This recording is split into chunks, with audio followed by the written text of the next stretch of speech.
I'm Betty Miller, and today Frank Magre is going to take us on a trip through Jefferson County's history and tell us bits and pieces of Jefferson County history.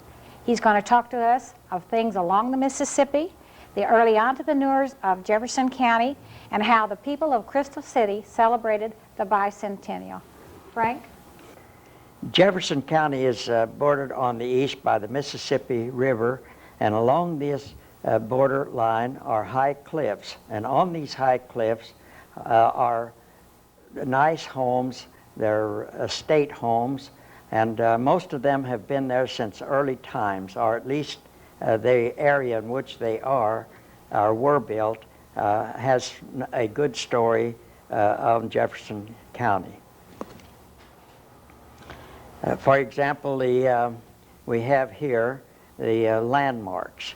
It was built in 1863 by a Dr. Clark.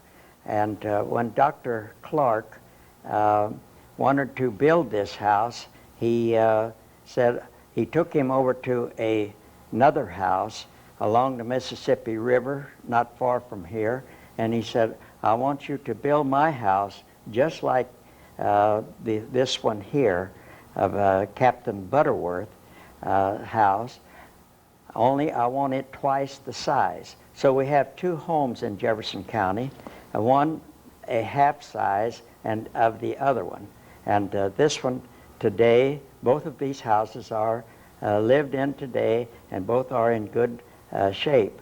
This one today is lived in by a Dr. Bruce and Cynthia Fitzinger, and they have had it for quite a few years. We'll move on to another area. This is the area in which this entrepreneur started. It was just below Herculaneum. You can see the sign there, Herculaneum, on this map, and it was it was just below Herculaneum that this man started a enterprise right between Herculaneum and Crystal City. This place that we're going to talk about is called Greystone, and the place that we just mentioned there was at one time called Foster Island. And this fellow cut wood across the river from this boat here over on Foster Island and made a lot of money cutting wood and ranking it for the steamboat trade. He had slaves. He did all of this work with slaves, and also developed at the same time, in the foreground here, you can barely see it, but we'll bring it in with more pictures, that it was a big repair base for steamboats during this period of time. We'll pass on to another slide here, and you'll see the steamboats in the picture here, and all of the little houses and things that were around this area. Now, this was what this James E. Foster had going there at this Foster landing. Later on, after the Civil War, or I might back up and say that during the Civil War, Foster lost everything that he owned, his slaves, this landing that you see here, and all of everything that, all the assets that he had, he threw in with the Confederate cause and lost everything. But this shows the next fellow to come along and picked it up was a German immigrant by the name of Bush. And Mr. Bush, Isidore by name, decided that this would be a good place for to build a nursery, a large nursery. He had catalogs and everything on the same scale that we say Burpee or Brecks or Starks or any of those people that are in this business today. And those are some of the greenhouses there and the bedding plants. And of course, he had all over the hills, he had vineyards and, he had a winery there. And this big hotel that you see was part of that operation in there. Of course, it was generally oriented to the fact that it was a big repair base for steamboats. I put this picture in here because there is the old Crystal City. Now, I don't know whether it was there for the winter quarters or whether it was there for repairs, because this was quite a harbor. Well, why was it called Crystal City? Was it owned by a man who lived in Crystal City? I've never heard of why it was named Crystal City. Although there were towns along the river that were named after steamboats. The Carroll and the Belle of St. Louis and the Kimmswick, and there were other ships all along the Mississippi River. There were towns that along the Mississippi River that steamboats were named after. This is another view of that place up there, Bushburg. At this time it was called Bushburg, and because it was after 1875 when Meissner, who was a friend of Bush, of Isidore Bush, came over here. He was a horticulturist, a German horticulturist, and he was the one that helped put this Bushburg together, you might say. He was quite adept in developing new kinds of fruit trees and grape vineyards and things like that, grapes. So we have,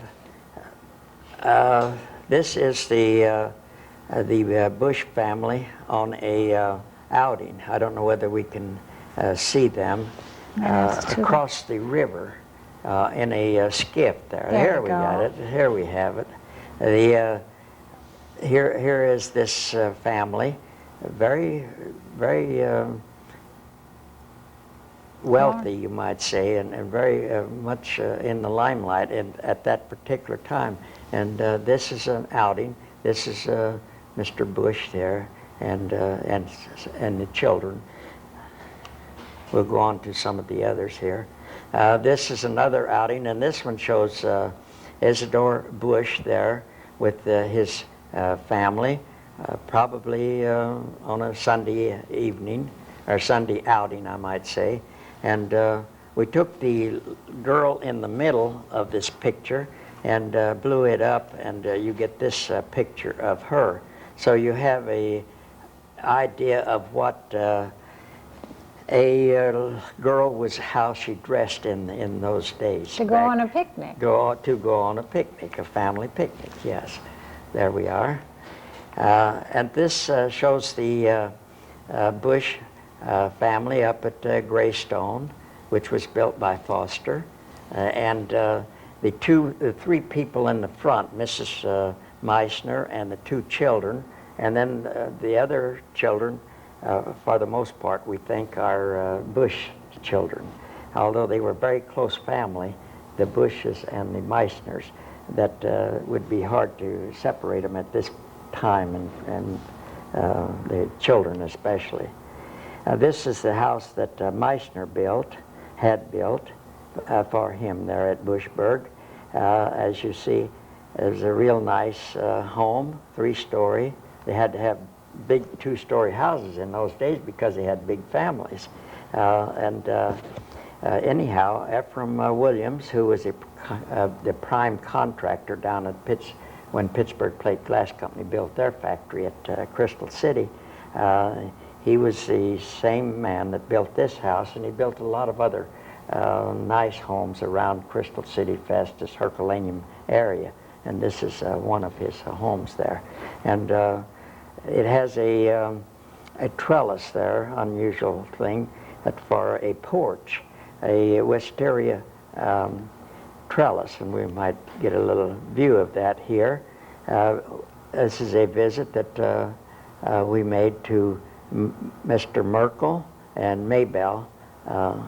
They are the owners of that place, and it shows Francis and Max Shetzley there, who were with us when we visited the Merkels, and it shows you in relation how it is in relation to the Mississippi River there. It looks right down on the river, and all of those enterprises that at one time took place there. And this is how it looks today. There's none of that activity, no boats, no greenhouses, no winery, no hotel, nothing left but just one house. Well, Frank, I heard a story about that when the vineyards and Mr. Meister's were threatened with extinction, that they sent those the plantings to France. Is that right? Well, the story is that some kind of a disease set in on the French the French vineyards, and they couldn't overcome it, and so they sent to America for help, and he supplied these plants, these vines, for the French people, so they could revive their wine industry. And they gave there. him a medal of some kind. He has a citation for that, yes. But this is what is left of there. There's nothing but a retreat, you might say. There's no nothing but the old house remaining there. And this is where all of the Meissners, every one of them, are buried in a little cemetery up there on the hill behind that house that we just saw. They were all cremated and put in this little cemetery that they have, a little private cemetery. We'll go on down now to the glimpse of glory. The glimpse of glory truly was a glimpse of glory at one time. It was the Hammer brothers who made the Dutch boy white lead paint there in St. Louis, and they became fabulously wealthy, you might say. And they decided in their older days, they would retire to a place along the Mississippi River. So they came down here and bought the old Nash place and built a real nice home on there, on this practically on the same foundations as the old farmhouse. Anyhow, they spent a lot of money there. They built walks down through the wooded areas, and walls, built a lot of walls around, and they had just banks of azaleas, banks of rhododendrons, and all kinds of exotic plants. They had 2 ponds built on the place, one up by the house and one down by the river. And the one down by the river was sort of a little bit different. It had a little boat on it, a little tea garden boat, kind of a Japanese. Or Chinese tea garden boat on it, and you had a little ramp going over to it, and it was a floating deal, and had benches in there and a table, and you could go down there, and most all the time that one of his guests would get that far, there would always be somebody down there to make tea for you and have cookies and things. It was a little novel experience. We'll go to that place now. The Hammers have died, and the estate was bought by the Pius X Monastery. These were monks that bought this place, and they were Benedictine monks, and they generally are about 20 to 25 of these monks that live here. The building over to your extreme left that we just passed was the monastery. This area, the one right in the corner here now, is the council house. The one in the left, to the left there, is the refractory, and then the other road goes on down to this one. He's getting into focus here. That's the monastery itself, And so we'll go on down to and take a picture from the opposite side. We'll get the same thing here. The monastery is the building over to your left, and then we have in the foreground here is the Hammer Estate House, and then we have in the middle of the picture we have the council house, and then the little white speck almost in the middle of the picture would be the it's a shop where they make fine furniture. And then you can see over there the white speck would be I-55 where it goes through Jefferson County. So you get a relation as to where it is. Are any of these estates accessible to the river anymore, Frank? Very little. No, there is not. There really is not. Not even in private property, because the road, the maintenance of the roads. You mean go down to the river itself, but there's not very many accesses along the river. Just there at Herculaneum and down at the park down Truman Park, and a couple more places is about all. This old oak tree up there, and I'm sure that it's a real honest-to-goodness showplace, this one tree, because it's a big white oak, and it has branches on it that just wouldn't believe. They go out 35, 40 feet. One of them goes out 42 feet as well as I can remember. And from the trunk, I got this in the wintertime so that with very few leaves on it. And you can see above Susie's head there, the girl over to the side, the cables that support this. These cables that support these bottom limbs were put in to help keep it off of the ground. Now, where is this tree located? It's right near the estate house there at the old Hammer Estate House. Very near. I suppose that the Hammers used to walk over to this tree and admire it like everyone else does. But those are friends of ours from Chicago, the Dan and Peg Pulowski and their children. Helen is in the middle, the one in the gray coat there, my wife. This is the estate house. It is a takeoff of Monticello, and I suppose I'm right. Is it Monticello? The Jefferson's home, and the architect was a Ralph Hall, brother to Leonard Hall, the fellow that wrote Cross and Trot and all of the other stories. And we'll go around to the front. We can get a little bit better view of it. Well, this is a pond up there near the house. But this is the view overlooking the Mississippi River. And this house was built around an aviary that are sort of a greenhouse deal, all glass, and all the rooms open into this aviary. And it was full of flinches, and they had bougainvillea in there as big as my arm, growing up to the ceiling, and generally always in bloom. It seemingly bloomed the year round. It was a gallery type house. That's right. It was all the rooms opened up into this big court-like, and had a fountain in there, and brick walks, and little bedded flower plots and stuff like that. This is a view from the front porch. This is part of the front porch there, and it has a wall there to keep you from falling over the cliff there, and shows you the relation to the river. This is the council house, and the bottom part of it was for a retreat. People that go there for a week or for a day or for a weekend for a retreat. And the top part was more or less administration and clubhouse type of things.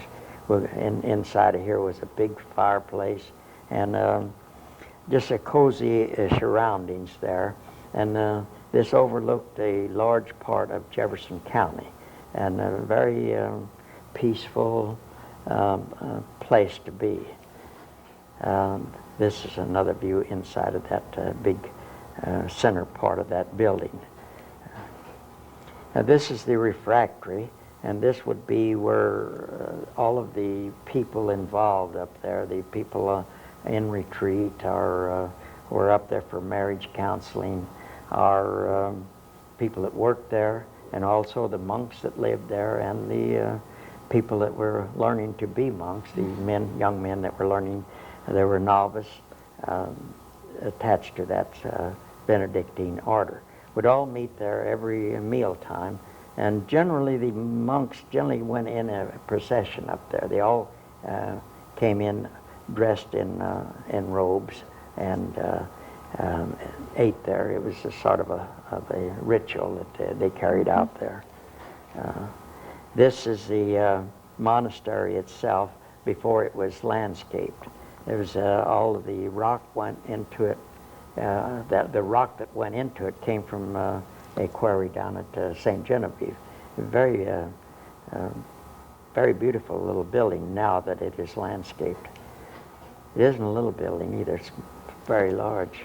This is a door that the monks made, the Benedictine monks made in their furniture factory there. Inside, these are plaques that they made, but it was painted by Gerhard Reinhardt. I think I've got it in the right succession there. And it tells about this saint, Saint Benedict, and what he did in his lifetime and what he stood for. He was great on marriage counseling and preserving marriages and that kind of work in France. This is inside of there, in the office there, and this is Betty Drury Bruin at the switchboard there. And this is the abbot there. His name is, he's an Irishman, and his name is Marcia T. O'Neill, and shows he's a kindly old gentleman that it was the abbot there at this facility. This is the little chapel that they have. Everything that's in there they made, and the area to your left is where the choir was or is, and they have an organ on that side, and it's kind of an experience to go to mass there because it's an all-male singing, all male singing, and the congregation stays over to your right. Just people that live there and work around that facility, and some of the neighbors. And they have a little different ritual than most Catholic masses, in that they have a wine out of a little bowl, and the same with they break the bread. It's actually a piece of bread, loaf of bread that they break, and for the host when you go to communion there. This is the library, and all the furniture that you see there, they made at their little furniture factory there. And down at the bottom of the stairwell, they have a little garden that they've put together. It has a big aquarium and a tombstone that's turned over, so made a seat out of it, and little things like that were very interesting. This Brother Ansel there going up the steps. We'll go on down to the classrooms where they have various things that they study to become a monk or in that order. So this is just a inside picture of what goes on inside of a monastery, which most people don't have access to, you know. This is one of the little rooms where the monks stay, and they're very small cells, you might say.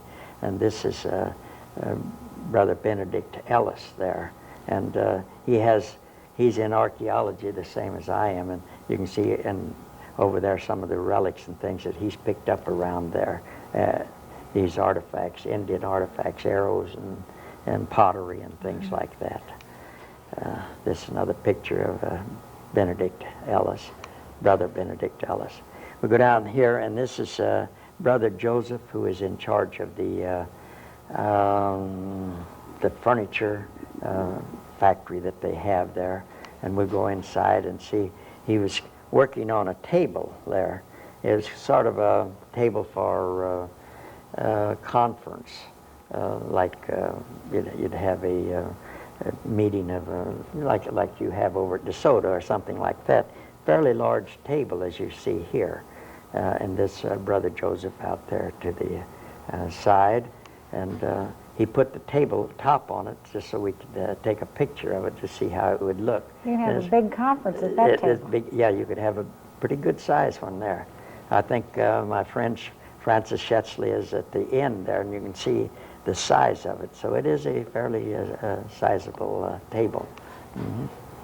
It has its own paint shop and things like that. And Brother Joseph has a unique beer can collection. He collected these cans. People sent him these things these beer cans from Hong Kong and might say New York, or just name any place, and there's almost a beer can from there. This is one of the novices there. He composes his own music and plays his guitar there. And they also have a pontoon boat that they built themselves. And it has they transport it in this way. They put the pontoons up on top of the truck, and then they have a trailer that pulls the boat behind it. And here's Brother Joseph and Chi-Chi, that's the little dog, out on the river.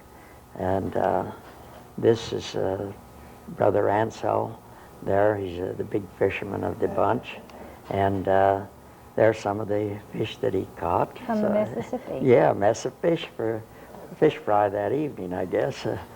Then we're going to move on down now to another establishment along the Mississippi River.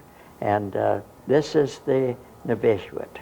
The novitiate was built where a fellow by the name of William Sumner Jewett bought all this land between Herculaneum and Crystal City, and this was his quarry down in the corner. You just barely see the edge of it here, and all of the hilltops he had in vineyards and in orchards, and the place that where his house was had a big two-story house there, but they tore it down to build this novitiate. After the archdiocese got a hold of this property, it was all willed to them by one of the descendants of the Jewett family, Jessie, one of the girls. We'll move on to, this is looking at it from the river, from the riverside. This is looking at the same complex from the Crystal Heights Road, looking at it, and then the white in the background is the Mississippi River, as you see here. And that is Calico Island over there on the opposite side of the river. It's a big, pretentious building, and it was built by Fred Weber, the fellow that built a lot of our highways in Jefferson County and around St. Louis. So it was, and it is quite a showplace in Jefferson County. This is a back view of it there in the winter time. We'll go around and get some views of it here. This is a view. This was open house up there at this particular day, and that goes out to a little shrine, that little path that these people are following. The shrine is right out on a point, just above the Mississippi River. And these are the people that are on the board of directors up there that run that place. They're all local people except the two mothers there, Mother Damon there, and the next person is Lloyd Thusen, and then Bob Bianco, and then Roy Beckett, and over here we have Sparling, Paul Sparling, and then we have sister, well, she's a mother Santase, and then the person on the end over here is Carl Portel, Dee Dee to all of us. So these are the people that run that operation up there for the Ursuline order.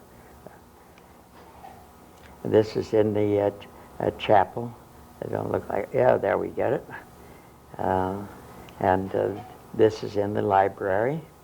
And then we'll pass on to the eating place. And in the back there is the kitchen. And it's a very spacious, big eating hall called a refractory to those people. This is, like I say, open house up there, and this is where the guest list was made up. And the man over to your left there was Paul Sparling. We'll go on around, and they had tables for little snacks and little things to eat, you know, and a punch bowl and things like that. These are some of the visitors that I just shot promiscuously. This is Margaret Gobro Mueller and 2 grandchildren. And here we have Mrs.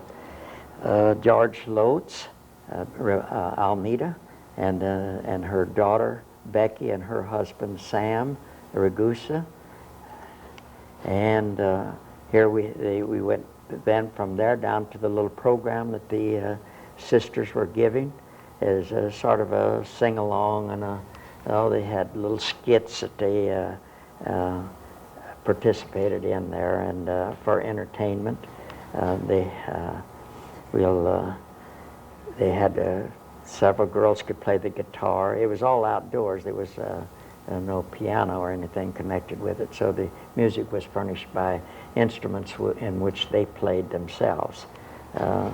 This is shows details of that little party they were having there, open house.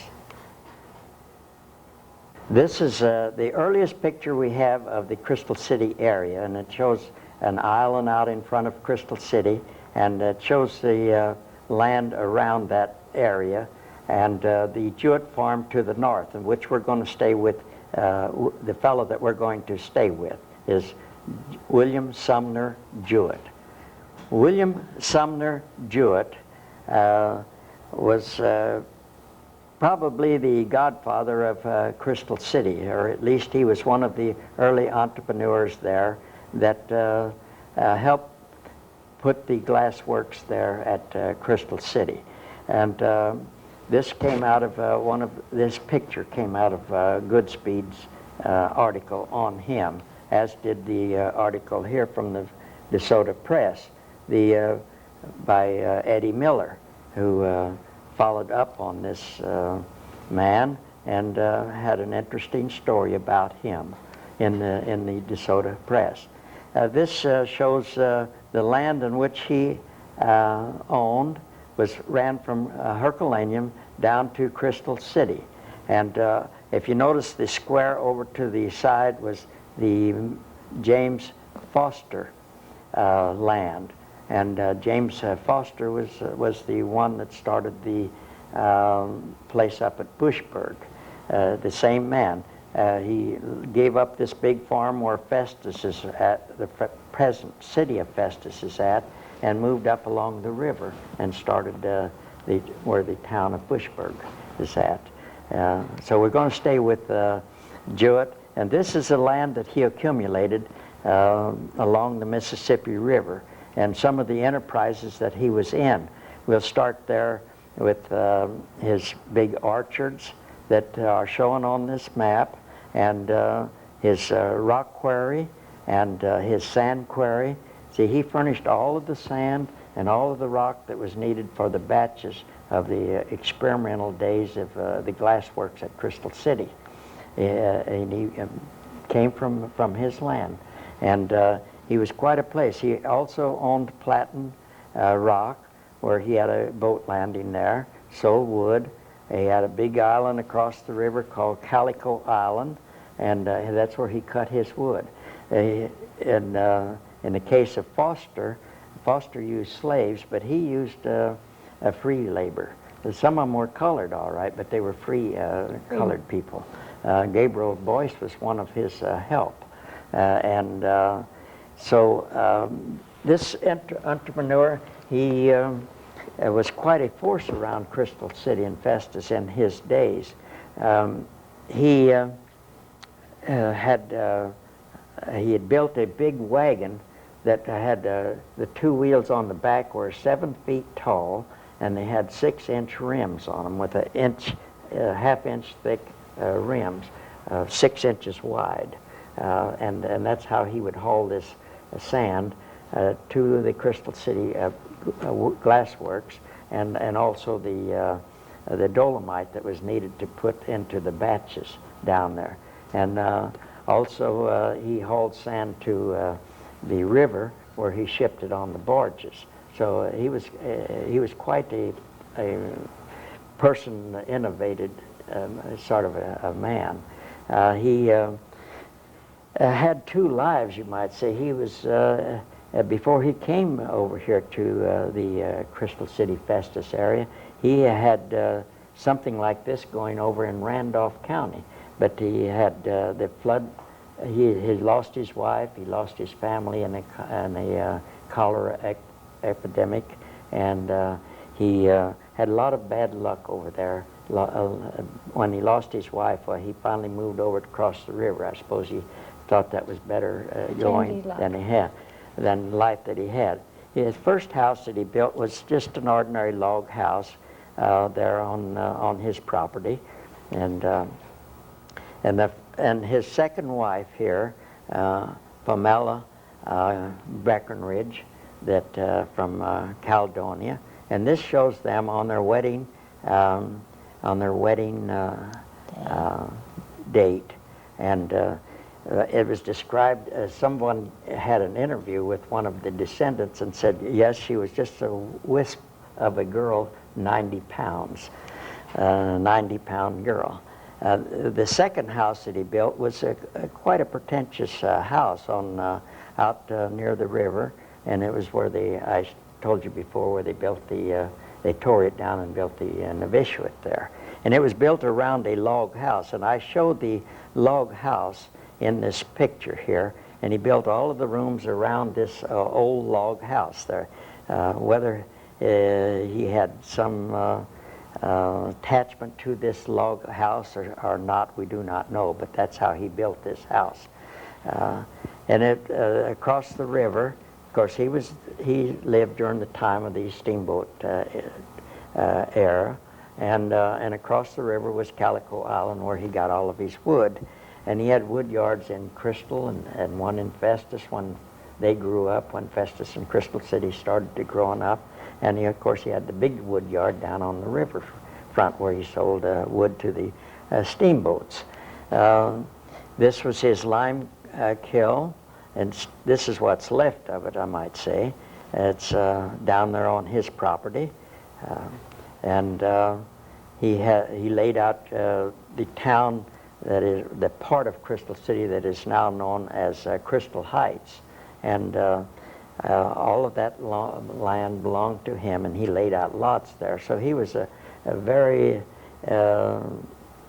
busy man. He went from one enterprise to one of his working places to the other in a buggy drawn by a white mule, and there was a lot of things that he did that was just a little bit different than the average person. Yeah, kind of an eccentric, I suppose. And this is Mr. and Mrs. Jewett, William Sumner Jewett and Palmyra. She kind of grew from that 90 pounds. Yeah, from the 90 pounds, according to this relative of hers, she was now well over 300 pounds. Well over 300 pounds. Well, this is what is left of that estate today. When the Jewetts died, Jessie, one of the heirs, a daughter, willed it to the Archdiocese in St. Louis, and they've parceled off some of it. Fred Weber has the bottom part there where he put up his sand operations, sand grading operations, and some of the other parts have been sold off. But 193 acres still belongs to the novitiate up there. And we'll go. This is the graves of those people. There's they're in the Catholic cemetery there at Crystal City, which also was a something that he gave to the cemetery. Was one of his donations to the Catholic church there. We're now going to see how some of the people around, especially around Crystal City area, celebrated the 1976, the 200th anniversary of the founding of our nation, the bicentennial. Some people bought these license plates. It says it's USA, it's still #1. And one fellow up here had a flea market. This is one of the early flea markets. And it was up there about where what's the name of the where the present flea market is at Herculing, at Peevely. And this all around the area, these farmers that had farms that were over 100 years in the same family were given these centennial citations that they could use for in the family. Farmers got into the act, and some of these, they've painted the tops of their silos red, white, and blue. And this fellow went all out down on Apple Creek there. He had a tavern down there, and he really went for the centennial. And some people bought these stripes, centennial stripes, for their pickup trucks. And of course the Freedom train came to St. Louis with the replica of the bell, the Liberty Bell, and the Constitution, and a lot of other things of our heritage. And then some, as these different fellows came through the county riding on horseback or on these covered wagons, well, I took pictures of them. But the big thing that took place was, well, some of the kids got into the act and bought things that were for sale at that time. But the big thing that I was interested in, or held my interest, was what took place on Mississippi Avenue in Crystal City. All the people living on Mississippi Avenue got into the act. There were 86 of these big trees that line the Mississippi Avenue, and they made a flag for each tree, and each flag was a flag that was used sometime during the 200 years of our history. And the women there made all of these flags, and the men hung them in these trees, made the poles and things to hang them in these trees.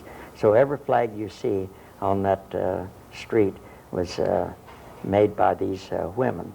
And this is what it looked like. Modern Betsy Ross. They were all modern. That's what they were, Betsy Rosses. Then it's a beautiful street to begin with, and then it was decorated in this manner. This is the Judge Anderson house there on Mississippi. There, of course, there's a lot of other people there. This is all along there. You see those little white specks. Those were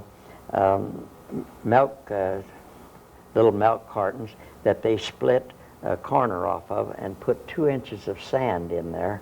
And then they put a candle in there, and then we're going to see how this effect was at nighttime. It lit up the streets at night, and it was a very picturesque street at night. And now we're going to pass on down to the another area and another entrepreneur, the Brickies. And this is the old Bricky Mill.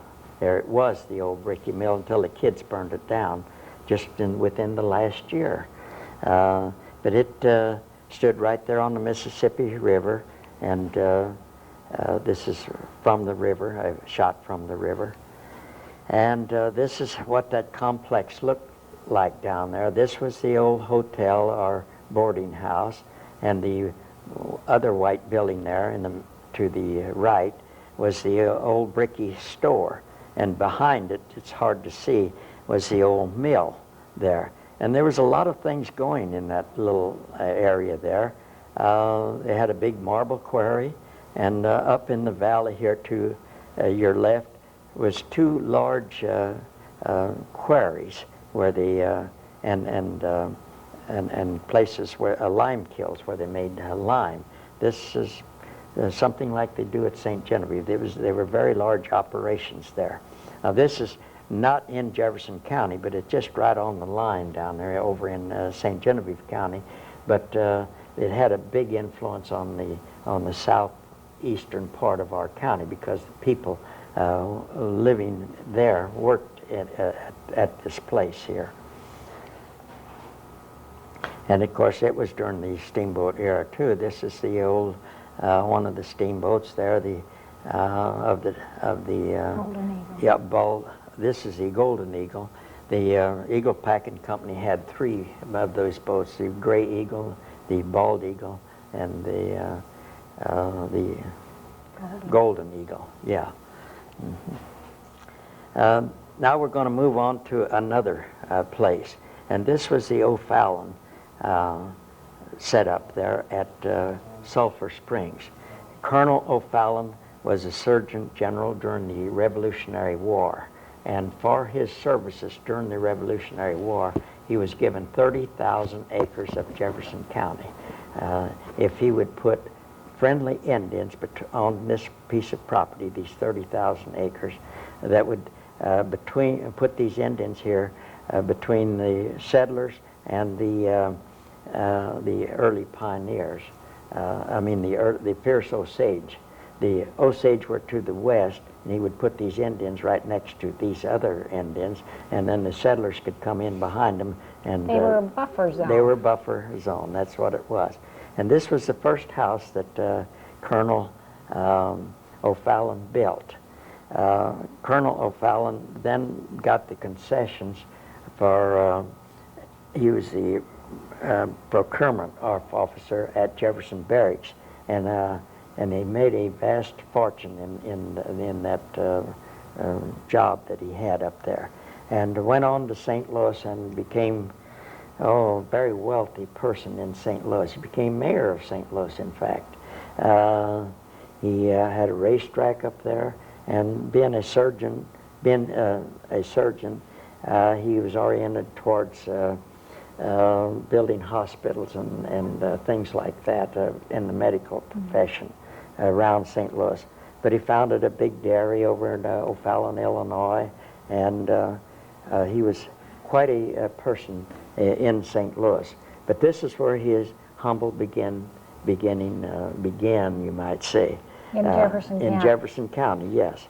And this is one of the log houses on that tract of land there.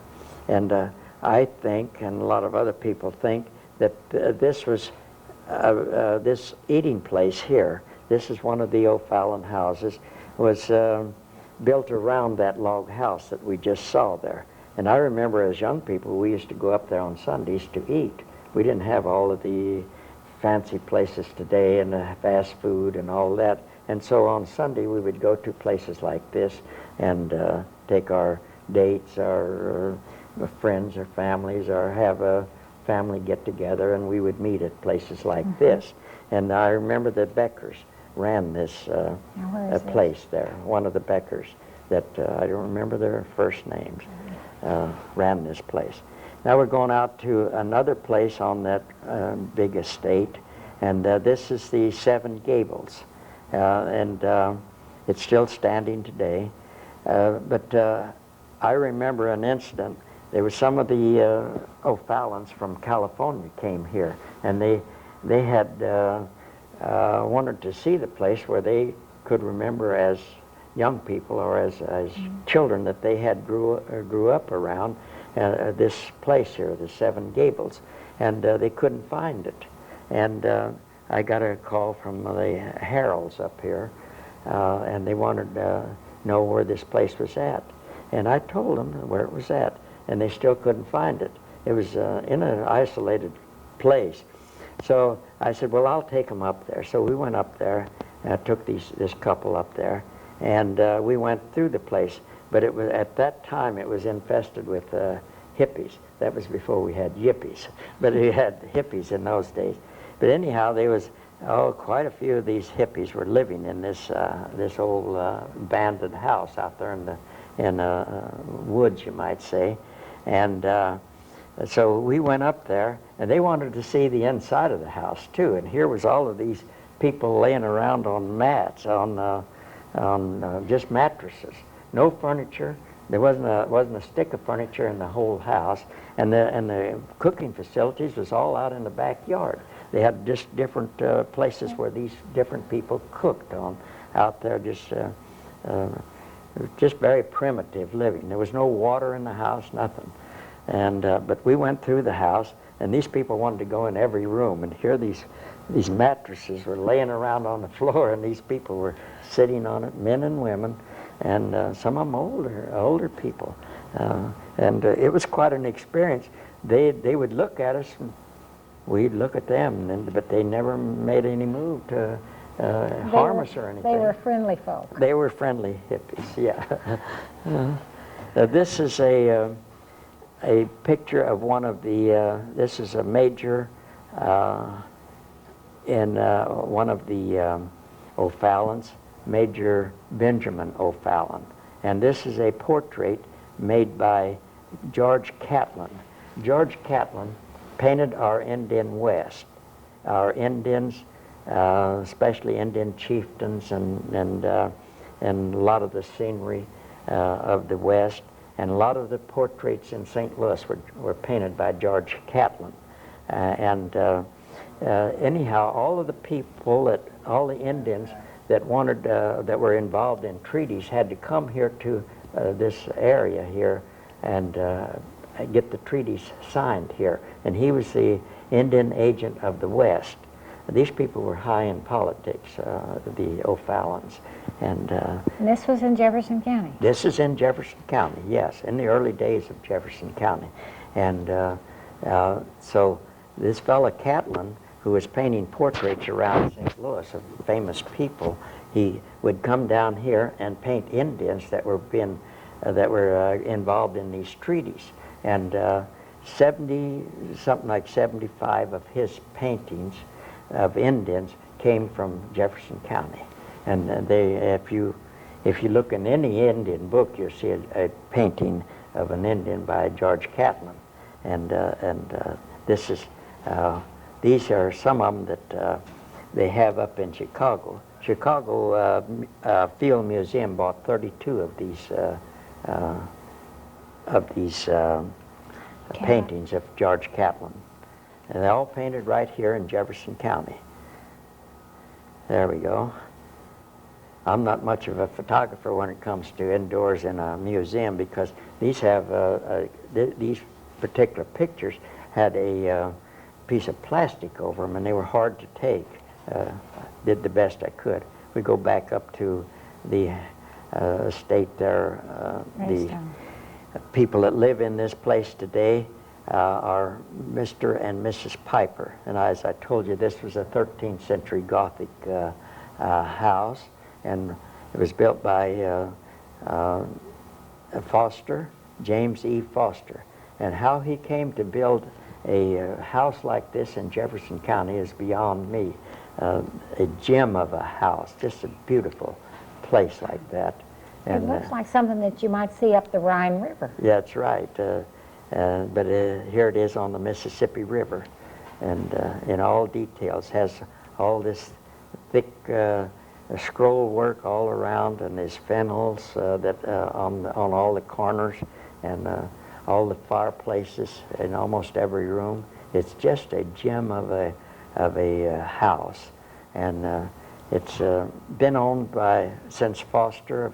The next one was Isidore Bush lived in it during his lifetime, and then other people have owned it. It's now owned by the Pipers from Ladue Village. There's Vernon and Marion Piper, and they are of our society. Is that right? Historical Society, Historical yes. Society, yes. And this is their summer home or their weekend retreat home.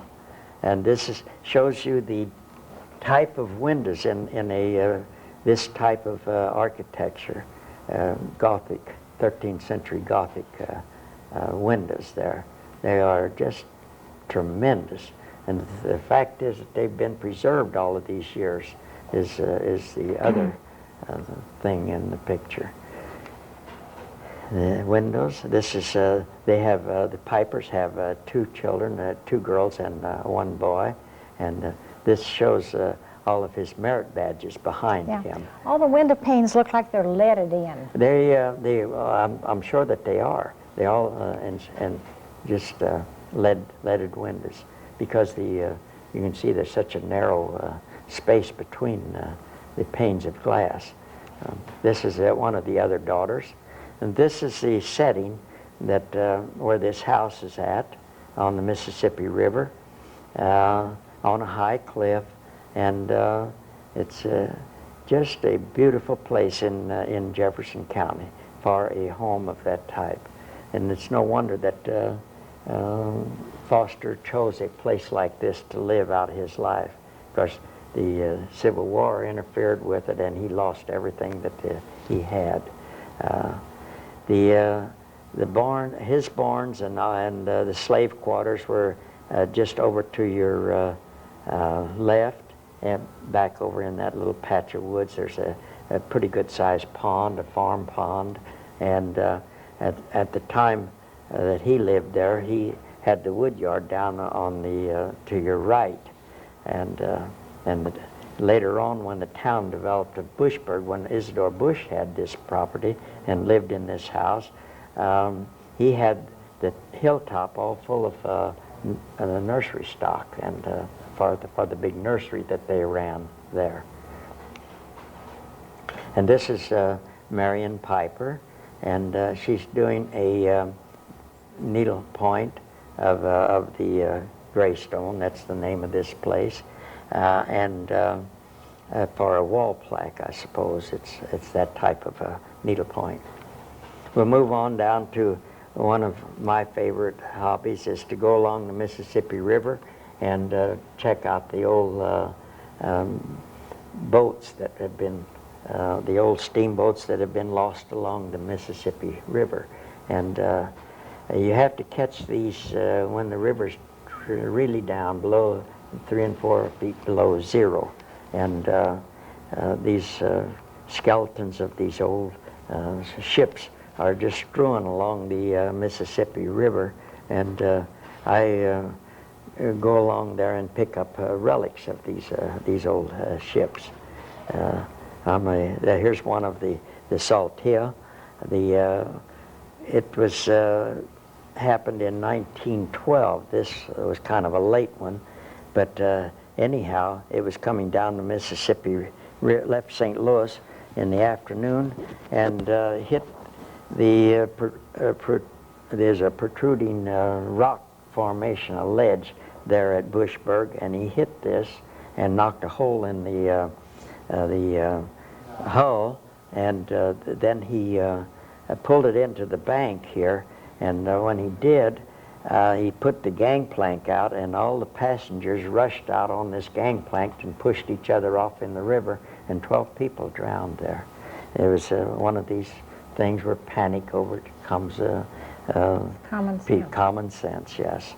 They could have all gotten off safely if they wouldn't have panicked. But anyhow, I went down there. I go down there every now and then. It's the same type as the old Crystal City boat, passenger and freight, hauled passengers and freight. Frank, you've shown us many interesting things along the Mississippi River. Bits of history from Crystal City, bits of history from the areas north of Crystal, and we appreciate it very much. This is our Jefferson County Heritage, and I'm Betty Mueller.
Hello. I would like you to meet Frank Magre of Herculaneum, who is an authority on Jefferson County history. Recently, Jefferson Heritage and Landmark, the County Historical Society, gave a 2-day house tour of Selma Hall, and over 1,000 people attended and toured this estate. All the tickets were sold in less than 10 days, and hundreds of people were turned away. Today, Frank is going to take us on a guided tour of this historic landmark in Jefferson County. Thank you, Betty. This slide you see, Betty, there is of the terrain at Selma Farms. It's a large tract of land, about 4,000 acres, 3 miles south of Crystal City, Festus. It's along the Mississippi River, as you see there, and it shows the 3 main valleys that are on this farm.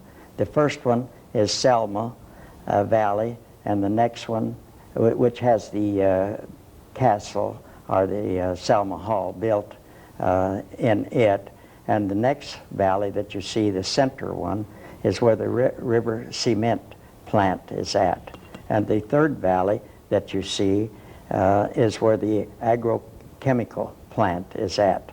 And in the background to your right will be the Mississippi River.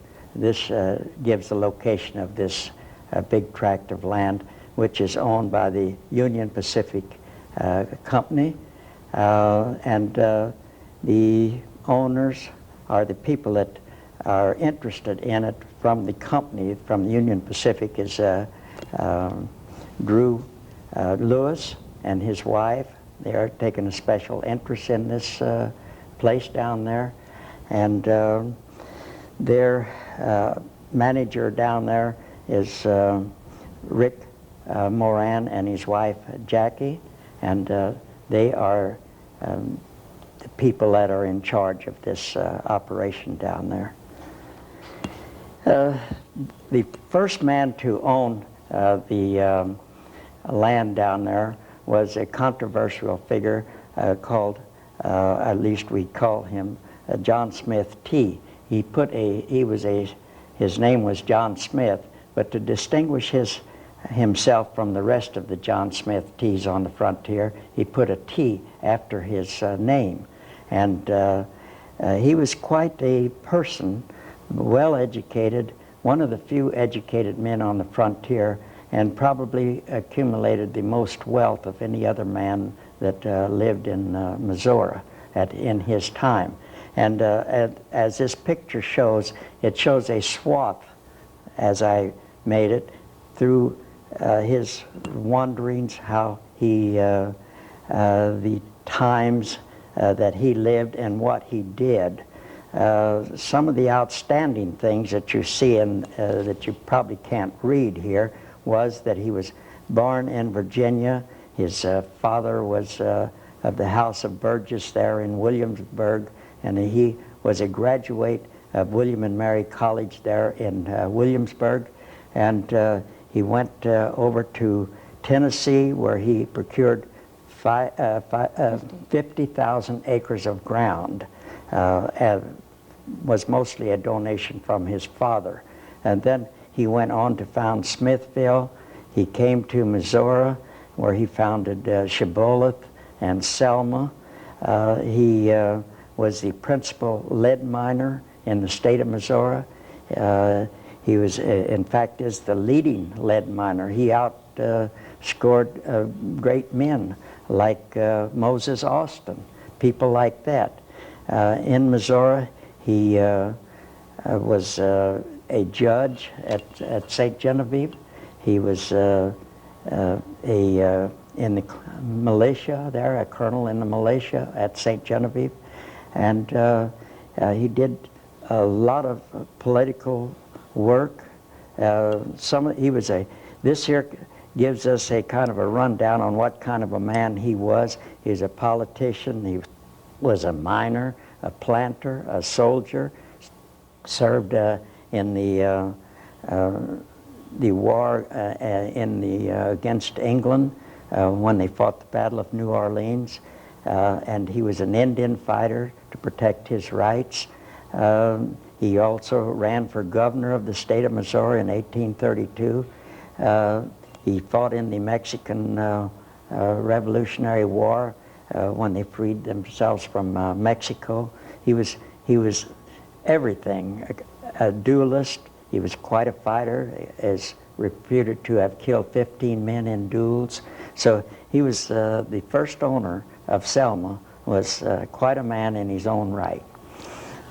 Frank, what made him come to this part of the country?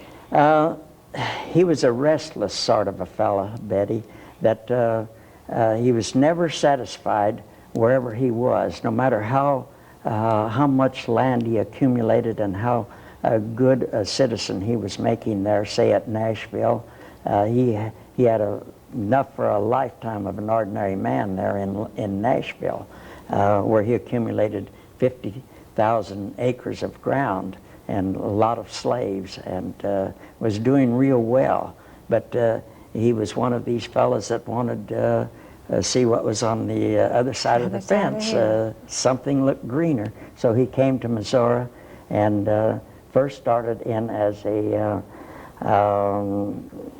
he grew sugar cane down in southeast Missouri in the Wapiti Bottoms, and but wasn't very long he was in politics, which was natural for him, up in St. Genevieve, where he was the judge and in the militia and so forth. Then he saw the opportunities in lead because of the Napoleonic Wars. They needed all of this lead shot for the muskets for the Napoleonic Wars, the soldiers over there. And so he built a shot tower on the river there and supplied shot for the Napoleonic Wars. He was an entrepreneur then. Oh, he certainly was, and just done everything. He brought with him his wife that he had married back in Tennessee. She was a daughter of a minister, and her name was Nancy. He came to Missouri to, one of the things that drew him up into our part of the Missouri was the lead. And lead comes with other things. Lead is never pure. It's always comes with other particles, like lead sulfate, or we get these all kinds of quartz and things like that. It is in almost any lead that you find, and this is what it looks like. Also the land. At that time that he made his first appearance here in Jefferson County, they were giving out, the Spaniards were giving out these Spanish land grants, and he was after those too. But he was buying them from other people mostly. He was of that wealth that he could buy them better than he could settle on them. So that was the way he acquired so many of these Spanish land grants, was to buy them. Although the one at Selma there, where he got 3,600 acres, it's pretty hard to define how he got that, except that at the very last moment that the Spaniards were in control, a lot of the opportunists around in Missouri applied for Spanish land grants, and they got a genuine-looking Spanish land grant signed with the proper people in St. Louis, and that was where most of these grants were made. And anyhow, he got one of these for 3,600 acres, and ordinarily they're only about 800 acres was the very most that the Spaniards gave out in ordinary times. But this was not ordinary times. It was being transferred over to the United States, and they were getting in under the wire. And there's no record, even on this map here, that shows all of the Spanish land grants in Jefferson County. There's no record of his being on that grant. So he probably applied for it, and no one ever protested it, and he came out with 3,600 acres. Well, did they ever apply for it under another name? That could be so, but it don't show up on the maps. Okay. At Shibboleth, he had another place where he had his mines, his furnaces. He had a country store, and the house that he built there was patterned after the one Benjamin Franklin house there in Philadelphia, and it was quite a showplace with a spiraling stairway and so forth. And this was his home until he decided to move over to the river. Actually, he never moved over to the river. This was his base, but he did have the landing. He had control of the landing there at Selma, and a fellow, he had other people running it. James M. White was running it for him. And then he had a man here at Shibboleth by the name of Johnston that was actually running things. John Smith T. he was like a flea on a griddle. He never stayed put at one place at a very long time. So he was. He delegated authority then. He was the man. He was the type that delegated authority, and very much so. He paid very little attention to details. This shows a article in the Globe Democrat, and it tells about the killings of John Smith T. Killed 15 men in duels and things like that, about the life of John Smith T. It was written by a fellow by the name of Love, a reporter. When the John Smith T. came to this part of the country, our map looked something like this. The largest state there was Virginia, which he came from. Then he moved down to Tennessee, where the opportunities were great. And of course, at that time, he was thinking probably only of being a United States citizen. But when he got over this far, he saw the opportunities of going over into Louisiana, which is Spanish, and the opportunities, how great they would be over there. And then that's where he moved, and his next move was over into this territory. And this was his beat, you might say, the Selma Potosi Road, which is that mark across the southern part of Jefferson County. His operations were actually over in what is now Washington County, but he had to sell his products over along the river to get to the world market. So he had a road built across the county where he could dispose of the wealth that he had. This is some of a map that I made that shows the things that some of them I've told you about, where the different things are operated on, or what became of that country down in there that John Smith T owned. All the territory that you see in that map is territory that John Smith T owned.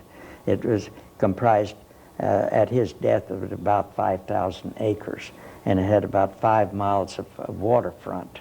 And on this tract of land, there's been a lot of things done since during his time and since his time, like the Kenneth's Castle was built there by one of his descendants. He saw that the river was a fine place to market his products up and down. So he was a man of vision, in other words. That's right. He was a man that could see down the road, and where other people couldn't. And being educated, he could take advantage of the other fella too a whole lot. This slide here tells how they got the ore out of the ground with one of these windlass. This was a very primitive way in John Smith T's time to get the ore out. Well, were they freeholders who mined the ore, or were they slaves, or who did the actual work for him, Frank? He had, at one point here, I'll bring this in, he had at one time had 210 men working for him. And he was a leading lead miner in the state of Missouri. And so he delegated and had people working for him. He was that kind of a man that that hired people, and probably the right kind of people. For example, the man that kept his guns in hair trigger condition was a slave by the name of Davy, and he was one of the best-known gunsmiths that was on the frontier, and he hired those kind of people. That was the way he kept on top of everything. After they got the ore out, they had to put it in these kettles that you see there. There's a kettle in this, which we'll have in the next picture, where they skimmed off the slag and had the pure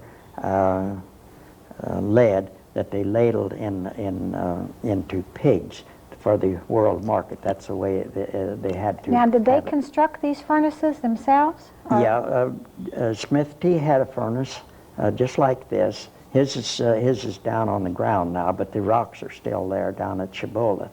And this is the one on the Casey farm down there at Aptus.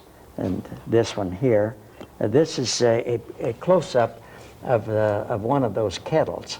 They put the ore in this in that kettle there, and then they would build a fire underneath of it, a charcoal fire with belluses, and the slaves were working these belluses and skimming off the slag on that lip that you see in the front here, and then they would have the pure lead, and they would ladle it in the pigs, which was the farm that they had to have it in to sell it on the world market.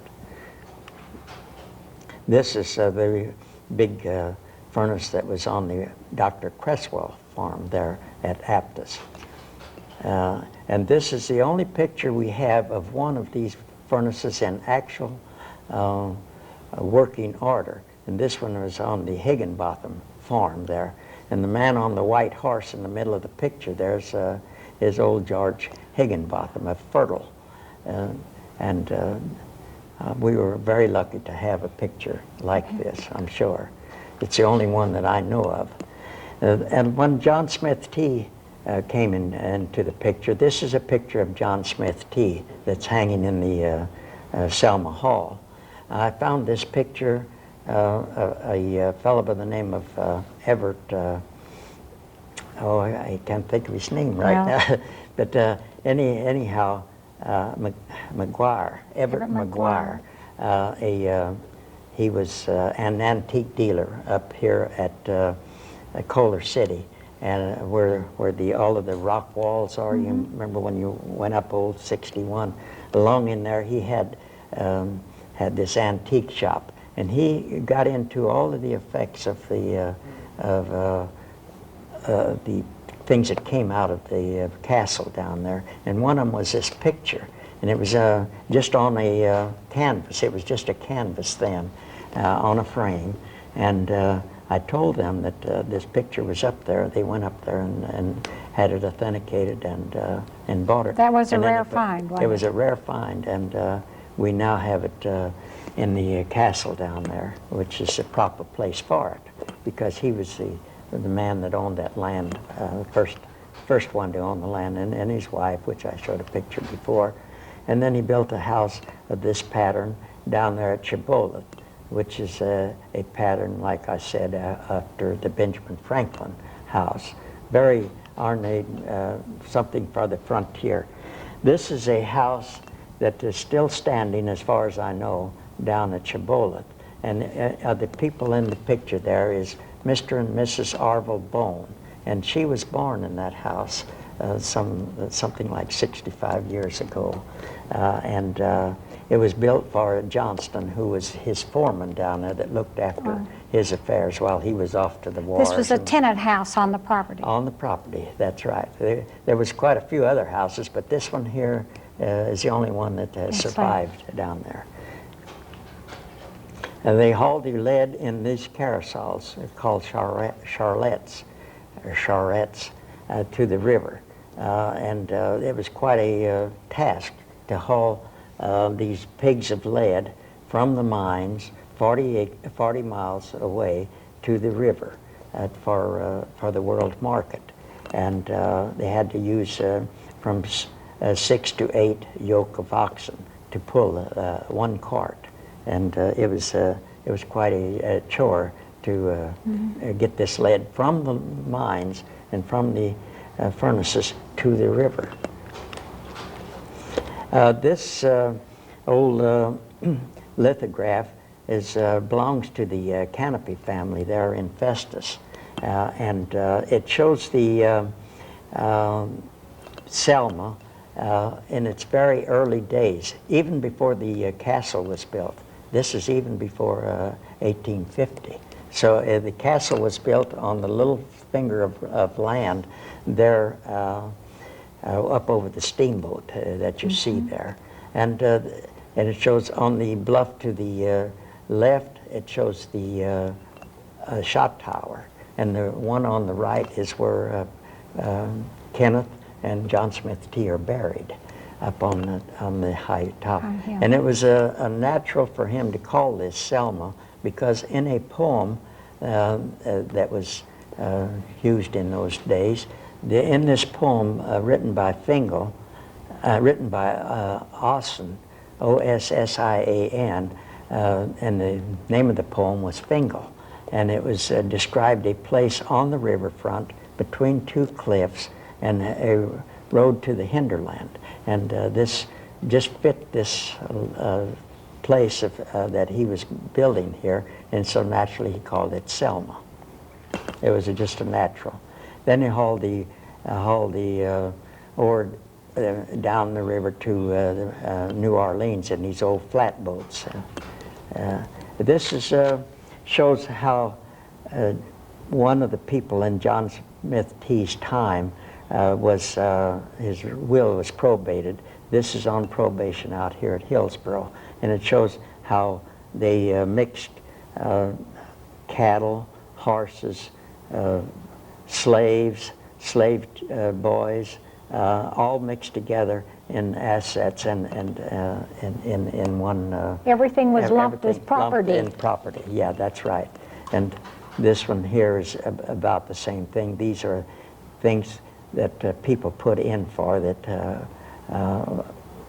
they owed, were against this estate when he died, John Smith T estate.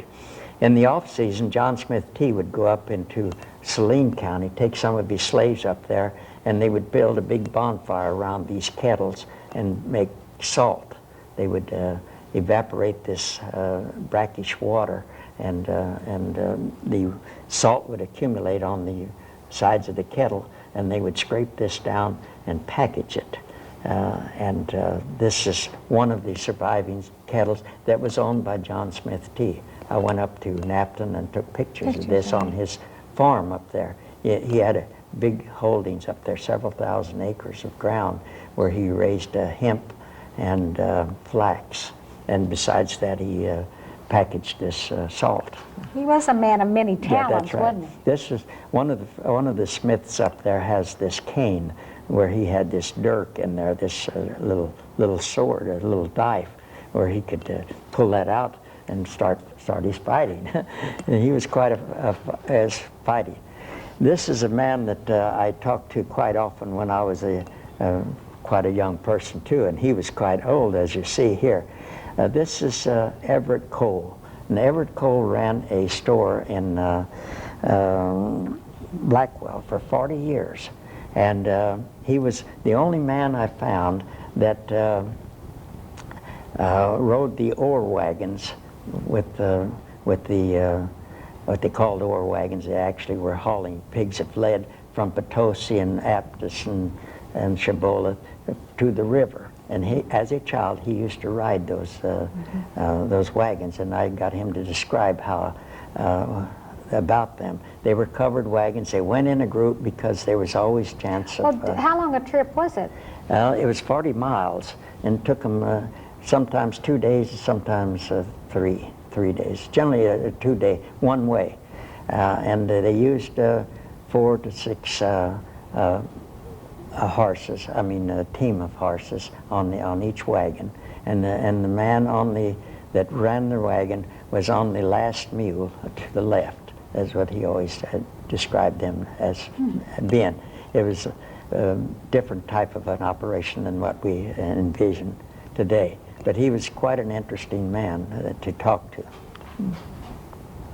The river crosses a ledge here at the what they call the Palisades on the Dickerson Farm in the southwest part of our county. The same Dickerson that had, he had those agencies there in And now DeSoto. you're talking about Big River? Big River, that's Big right. River. Big River was quite a formidable obstacle to get this lead across over on this side, because they would get mired up in these bottoms down there in certain seasons And there was of the only year. one known crossing? That was the only, the best and only known crossing that they could cross almost any time of the year, was there on the Dickerson Farm, which is, well, I've crossed it many times myself in my station wagon, but it's no longer used except the people who live Well, now, on the isn't that farms. where the counties all come together? They all come together down Washington, there. St. Francis, and Jefferson all come together on that farm. That's about right. They're all down in that part of the country.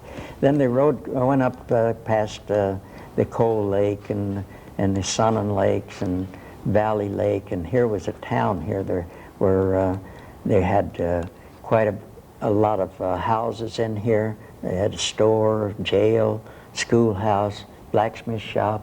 They had the works here. It was a little town called Aptos. Had a distillery there. They had a mill. It was quite a little And it was on the town. road, it was on Selma Road. It was on the Selma Road. There's the Selma Road, which is now running across the picture, is part of that old Selma Road, now called the Papin Road. And this is the E-Highway running out of DeSoto. That's where they cross there.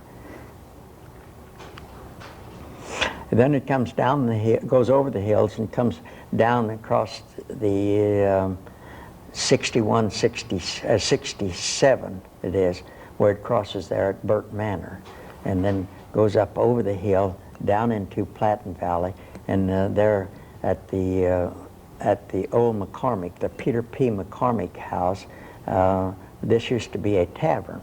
It was like a motel today, where people going along this road had to stay overnight, where they could feed their horses or their oxen or whatever they were driving, and they could get food here too, and lodging. and it was quite a popular place. Then it went up over the hill here by the old Methodist church. This church was lived in by a lot of people over the course of the year, and it is covered. It's a log house, but it's now covered with siding, and the road ran right up over the hill there and down into Holcomb Hollow. In Holcomb Hollow, it came out of Holcomb Hollow and at the Boyce Road here, at the Dr. Albee house, which you see here, which is the old England house. Then crosses the 61 south at the Canapa houses there. The Canapas built about 3 houses there. This is one of them, one of the Canapa houses that you see in the picture here. Probably some of the people might know it as the Rose Grant house, but along in this particular part of the road was the old El Camino Real and also the Selma Potosi Road. They all ran over the same thing along at this particular part.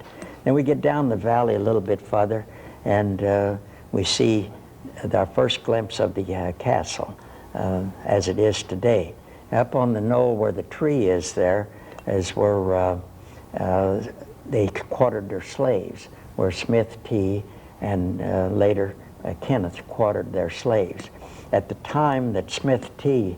died, he had 50 slaves, and he quartered them here at this place when he had them using them at this particular place. This is a picture of Ferdinand Kenneth. Ferdinand Kenneth came to Selma when he was 16 years old, and he was a clerk there. And at that time, this was being run as a port, as a river port, a shipping place, and James M. White was in charge of these facilities there. And James M. White was a steamboat man, had owned his own steamboats, and at one time he made this fella a captain of one of his steamboats, Ferdinand Kenneth. And Ferdinand stayed around there and actually became one of the people that ran John Smith T.'s assets, the mines and all of this and that.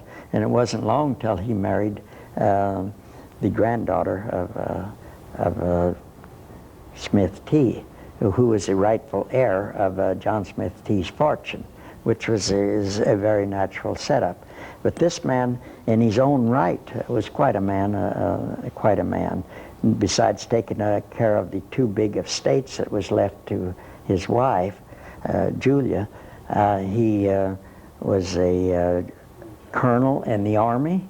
He was in the Mexican War. This was in the Mexican War, and he was a representative of our district at Jefferson City, and he had a lot of interest in St. Louis, financial interests up there. He had mines down at Joplin. He had mines up at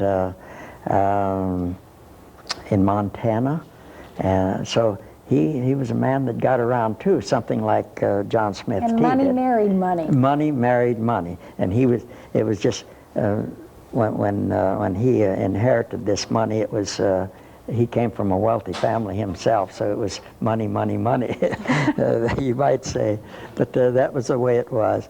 This is the back side of that picture of Ferdinand Kenneth, and it was written by one of his grandchildren, and it tells about what day he was born and how old he was. He was only 48 years old when he died, which was very young for a man that had accomplished as much as he had. This is some of the ledgers that is owned by the Canopy family down there, and it shows some of the people that shipped their lead. For example, the Kenneths and the Websters and the Caseys that shipped their lead at this port of Selma. And also in this picture here, it tells about the brickies that shipped their grain there at Selma, their flour. They had a big mill just to the south of Selma. And then here are some of the other people that shipped different commodities at Selma. It's all recorded in this ledger there. So we'll go on past this ledger here, and shows the gun that Ferdinand Kenneth used when he made this trek, this 40-mile trek from his mines to the river. These were times when you needed this kind of protection.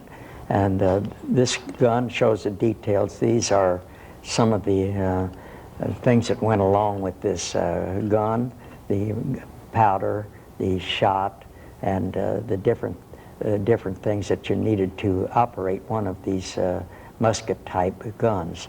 It was a Hawkins gun, and it was made there in St. Louis at the Hawkins factory, and it was a world's famous gun because a lot of the pioneer people like Ashley and Buffalo Bill and Kit Carson, those kind of those men in history used this gun. Is that what they called a long rifle? That's one of the long rifles. Yeah, that would be a long rifle. Yeah, and a very famous gun. I don't know what we have here. I don't seem to have picked it up here. Oh, this is the little gun, a little Smith & Wesson that he carried in a holster under his vest. This was Kenneth carried this at most all times because he needed that kind of protection. Very wealthy people had to protect themselves, and this was his gun that he used and carried in his life. And as you see, they were very wealthy people. This is some of the things that Magre had in his antique shop that he got out of the estate up there. This old clock, this watch, and over here is a cameo, and down below there is a letter sealer where they had their stamp where they would seal the letters. You know, we didn't have the postal service that we had in those days. You had a letter carrier, and you sealed it with sealing wax, and you put your stamp on it, which is that little thing there that you heated on a stove, and it put your name on it, that it was sealed by you. And then we have cufflinks and things like that. I'm going to turn this over and see how beautiful that watch is on both sides.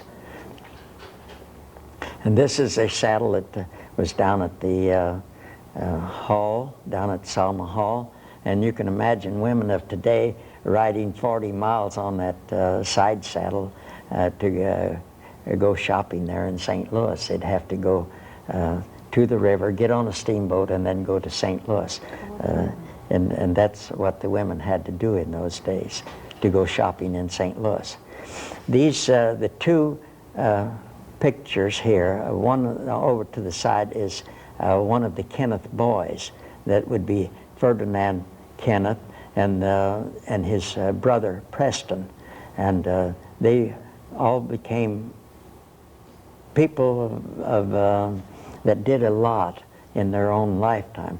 And this one over here is Ferdinand in his Confederate uniform. He joined the Confederate Army there in St. Louis. They were recruiting Confederate soldiers there in St. Louis in his day. You know, Frank, I'm surprised that he joined the Confederate Army because he was a pretty knowledgeable man. I would have thought that he would have joined the Union Army. Well, he had all these slaves, though. It was, his economy was built on slavery.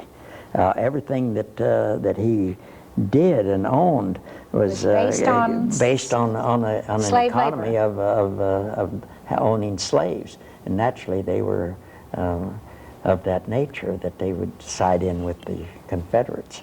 But anyhow, he went on to become in the Army. We'll get with him a little bit here after we get through with the girls here. If we can get these girls in focus here. This shows the two girls of Kenneth's. One is Lady and one is Agnes, and they're mammies. Mammies were in great demand in those days because they were educated colored people that could teach these children to read and write fluently and use the correct English. And not only that, mannerism and dress, how to dress properly, mannerism and everything that a young man of that caliber should be. Well, and I imagine the wife was busy helping us entertain and run the estate. That was right, and mammies were in great demand by plantation owners and people in that status there. This shows one of the boys and his mammy there in this album. This album, I don't know what happened to it, but Everett had this album, and we took pictures out of it. I wish we would have taken more of them. I wish we would have got a hold of the album. This shows Ferdinand Kenneth, the oldest boy that was in the Confederate uniform. This shows him in the uniform as the chief of police of the city of St. Louis. He went through the war, the Civil War, as an officer in the, he worked himself up to be an officer in the Confederate Army. And then after the Army, he was a diehard, you might say. The war wasn't over with for him after Lee surrendered. He joined the Confederate Navy that was bottled up in the harbor there at Charleston. And he was discharged as a midshipman. So that was the kind of a fellow he was. It'd be a very determined sort of a fella. But anyhow, he came back to Selma and he tried to run the place back there, be a gentleman farmer. But he was not, farming was not for Ferdinand. He had seen too many of the bright lights, I guess. But anyhow, while he was in being a gentleman farmer, he married Sally Boyce, one of the Boyce girls up on the Upper Platte, and he became the Grand Worshipful Master of the Shekinah Lodge in Festus, and he was a charter member of the Presbyterian Church in Festus, and he had everything going with him as a gentleman farmer. But like I said, it was not for Ferdinand. He went to St. Louis, he moved to St. Louis and became chief of police of the city of St. Louis. But along the way, he developed a bad habit of drinking, and he became an alcoholic, and they had to let him go up there and had to discharge him. And the next we hear of our hero here, why he had killed a man in a creek draw out in San Francisco, and they gave him 10 years in jail. And then when he came back, nobody wanted to have anything to do with the jailbird, and he didn't have any friends, had no money. He had sold all of his assets of what he had inherited out of the farm, and no one wanted anything to do with him. And he ended up in the Confederate old folks home in Mammoth Springs, Arkansas.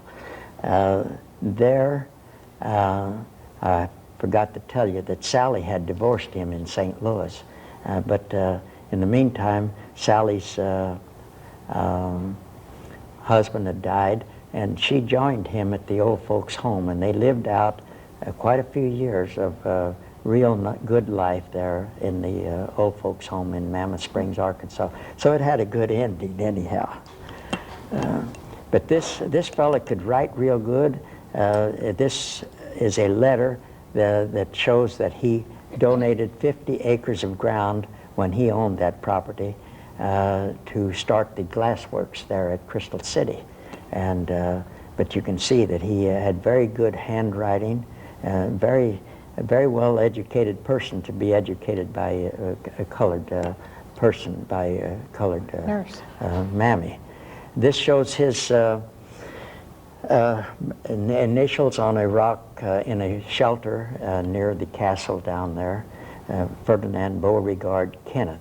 He picked up the name Beauregard from General Beauregard, the Confederate general that was the first to fire upon the Union troops at Fort Sumter. And that's why he picked up this middle name here. He didn't have a middle name before he joined Oh, the... he picked it up, he gave it to himself. That's right, because that was a hero to him, to the Confederate, to a 14-year-old Confederate boy. Mm-hmm. There's another place where he has his initials in the cave down there at the Selma Farms. This shows his tombstone there at Little Rock, Arkansas, at the Confederate National Cemetery. And it shows that in this that he was discharged as a midshipman, but actually he was an officer in the regular army during the war. I would get back to the castle, and this shows the how it is down there. It was down there when the Mississippi Fuel and Transmission Company owned it. And it was under the management at that time of Bill Marbury. And Bill Marbury had, I understand, about quite a few different corporations up in the big Clayton Bank building there in St. Louis. And he kept telling these people that worked for him in the different corporations, if they didn't come down there to the farm and play on his big golf course that he had up the valley. He had made a big golf course up the valley for the people to come down and spend the time. As you see here, he says, if you don't come down and play on this golf course, he said, I'm going to plow it up. And you can see that's just exactly what he did. They didn't come down, and he plowed it up and put it in corn. But anyhow, this is another view at the same time. There shows the cornfield and the lake that he built up the valley, big lake. And it shows the, right on the, in this far corner, the left-hand lower corner there shows where the shot tower was at that made him so much money. And then the castle you can see there in the foreground. These are pictures of the castle that you can, very beautiful place down there. All these cliffs, this old rock here is called Big Rock, and this is where they tied the ships up, the steamboats, this old rock. It still has rings in it, or it did have if they haven't been pried out. I told some people about some that was up at Bushburg, and the first thing you know, they had them all pried out of the rock. So I don't know if they're still down there or not.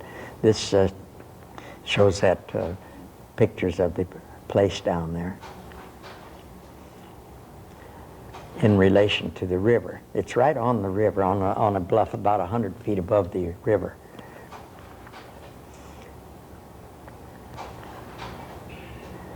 This shows the castle.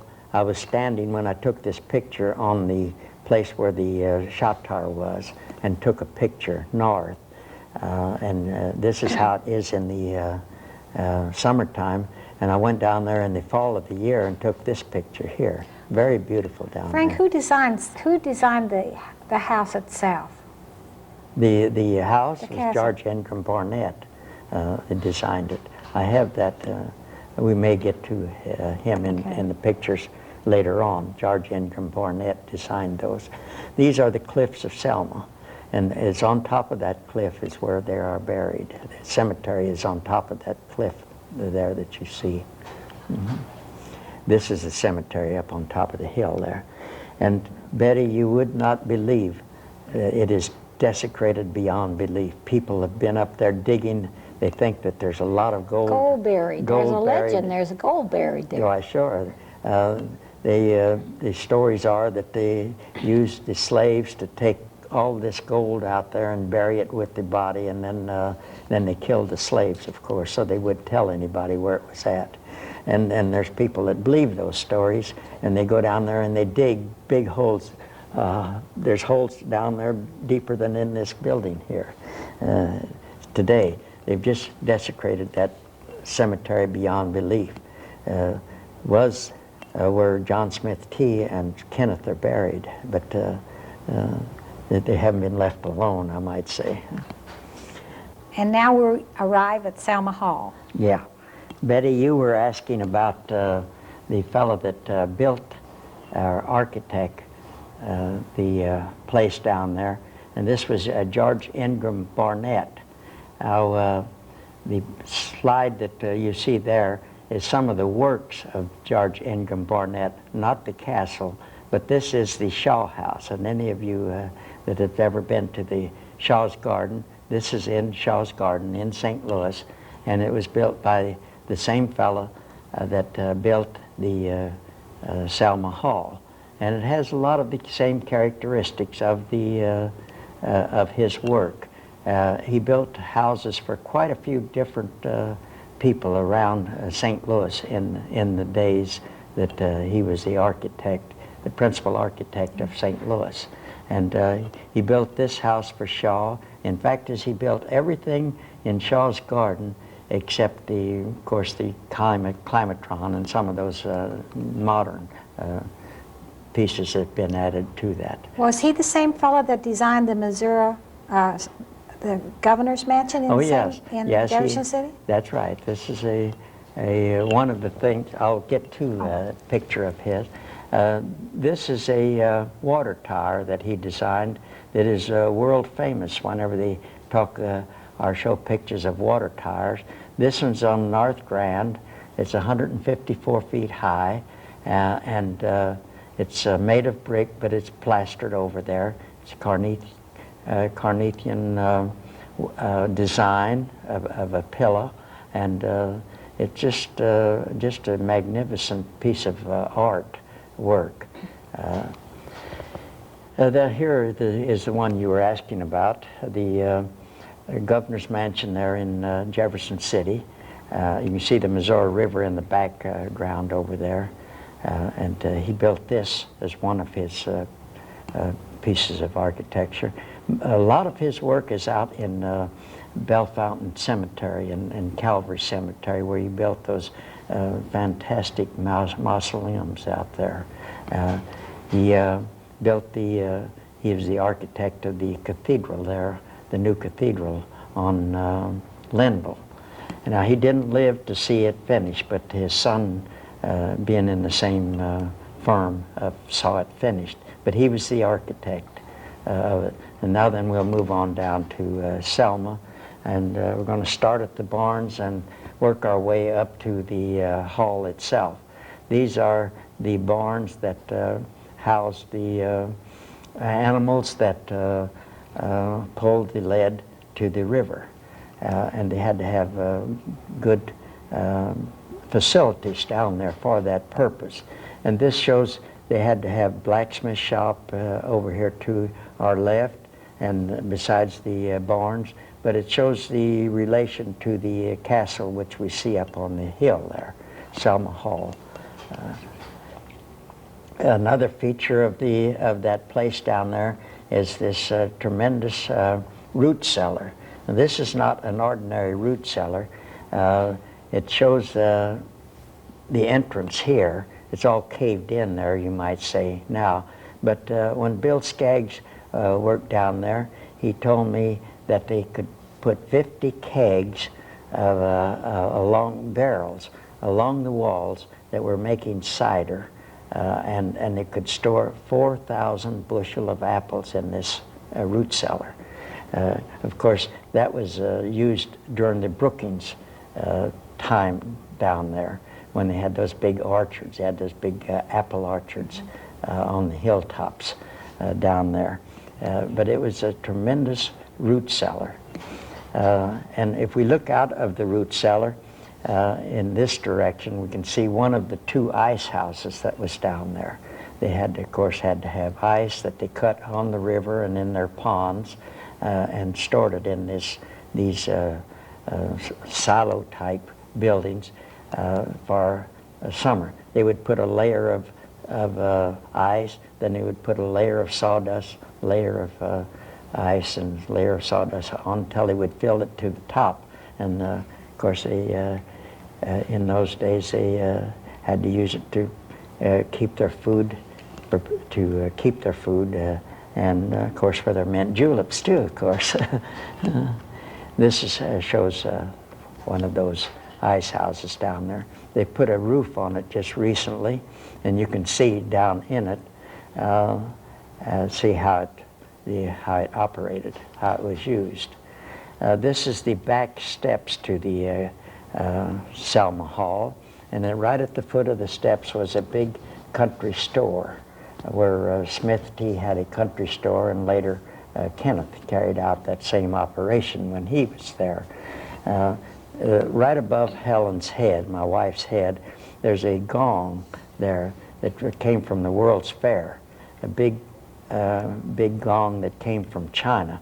And as children, as young people, we used to go down and ring this gong.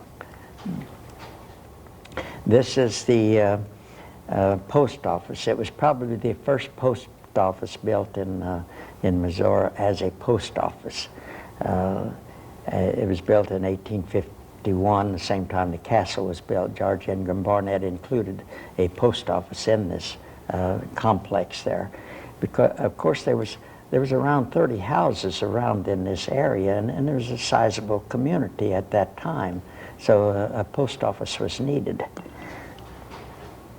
This is how it looks today down there. This is a picture that Rick Moran took, the manager down there, and shows how beautiful it is down there. These are of the back of the castle, though.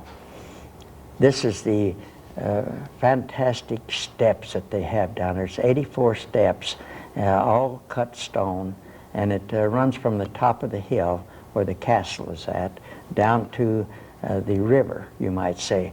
About along in there where that pile of rock is, over to your right, is where he had his office and a big warehouse and an office, and they tore it down when they put the Frisco Railroad through there.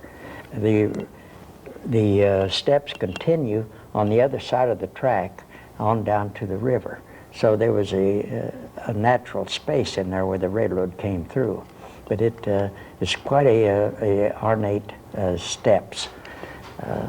This shows, we'll have to get a little bit better picture. This shows the walk that ran from the back of the house, that is the front entrance, down to the top of the steps. And it was a seashell walk, made all of seashell, that they had hauled up here and put down in this walk. It's no longer there. It's grown over with grass today. It's part of the sod. This picture here, we'll have to get a little bit better picture here. This is Linda Wegman and Diane, their daughter, and this is on that steps that I'm talking about, all cut stone. It's a very beautiful spiraling stairway that follows the contour of the ridge. The workmen who came to work on the estate, were they imported? I heard they were imported from Italy, is that right? They were mostly Italian immigrants that came to this country that were stonemasons that did all of the work here that you see, and many of them stayed here because they liked it here.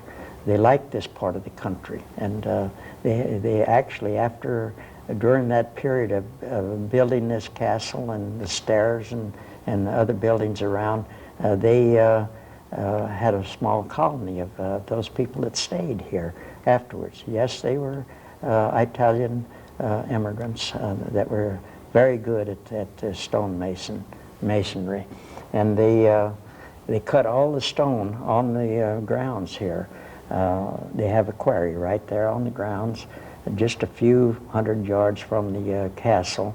And I understand that some of them were good at carpentry too. Did a lot of the carpentry work down there, built furniture, and a lot of the furniture down there, and the paneled walls and things like that.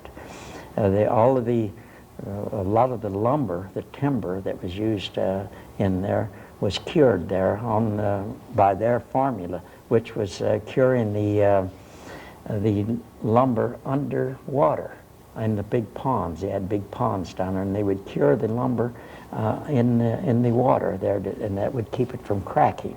It was something that these Italian immigrants brought to this country, ideas that they brought with them.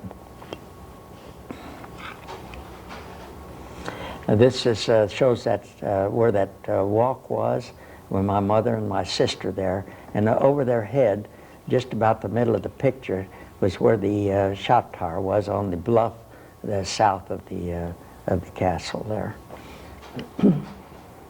This is a picture of W.O. Schock II when he owned the property. The property was owned by several of in the Schock family. There was a E.E. Schock, the first one to own it, and then there was a W.O. Schock the first, and this is W.O. Schock the second, who owned at a certain time and period, and his wife and some of their guests. If you notice the crimp in the little porch, we'll come back to that. This was, I just want to call your attention to that. We'll get with some of this here down in there.